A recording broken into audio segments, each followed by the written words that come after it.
আসসালামু আলাইকুম। কেমন আছেন সবাই? প্রচুর গরম বুঝছেন?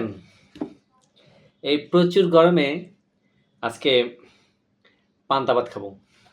গ্রামে আ অনেক অনেক সময় পান্তা ভাত খাওয়া হয় গ্রামে বেশিরভাগ সময়। কারণ পান্তা ভাত খাওয়ার একটা মজা আলাদা। এই পান্তা ভাতটা শুধু যে পান্তা ভাত এরকম না। এই পান্তা ভাতের মধ্যে প্রোবায়োটিক থাকে। এটা মোটামুটি যদি পান্তা ভাতটা এটাকে কি বলে? একদম নষ্ট না হয়। সেই নষ্ট না হলে পান্তা ভাতটার মধ্যে প্রোবায়োটিক থাকে। আপনি পান্তা ভাত খাবেন, ভালো পান্তা ভাত যেটা, নষ্ট না, গন্ধ আসে এরকম না।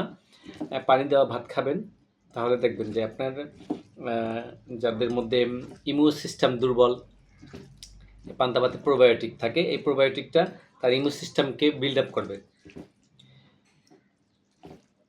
বিশেষ করে এখন যদি একটু আলু ভর্তা হতো, জোস হয়ে যেত। বিসমিল্লাহ।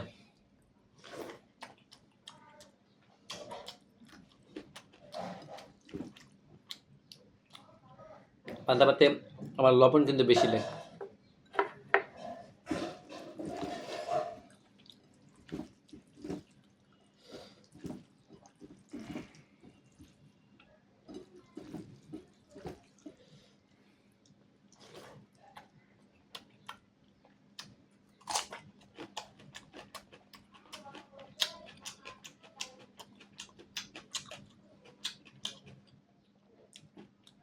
কাঁচা মরিচ, কাঁচা পেঁয়াজ দিয়ে পান্তা ভাতটা অসম লাগতেছে।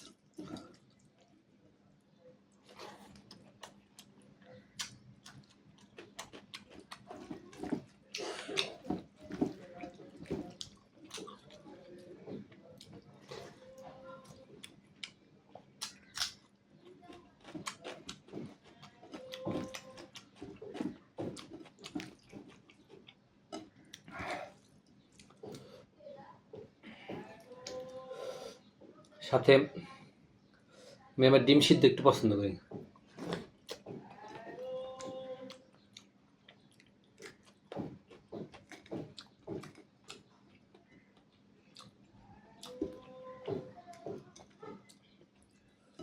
কাঁচামরিচ ডলা আর পান্তা ভাত আসলে আমাদের গ্রাম বাংলার একটা দারুণ ঐতিহ্য।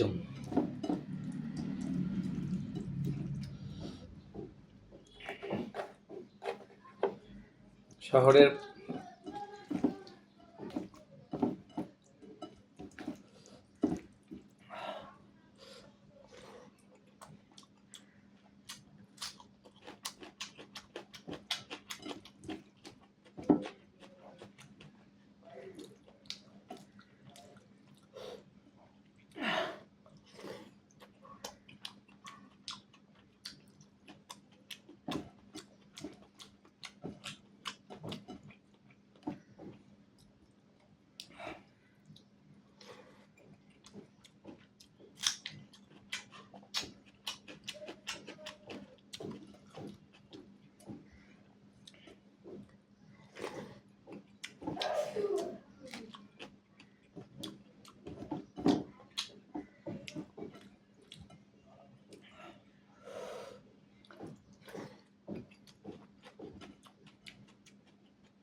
অনেক ঝাল।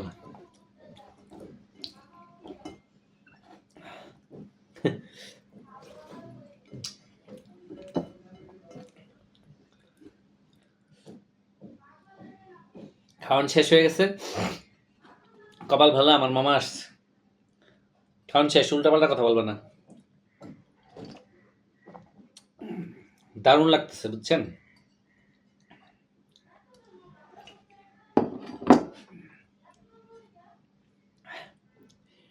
হয়তো অনেকে বাজে কমেন্ট করতে পারেন, কিন্তু আসলেই পান্তা ভাতটা কাঁচামরিচ অথবা শুকনা মরিচ, পেঁয়াজ, কাঁচা পেঁয়াজ দিয়ে পান্তা ভাত খাওয়াটা অসম, দারুণ লাগতেছে আমার কাছে।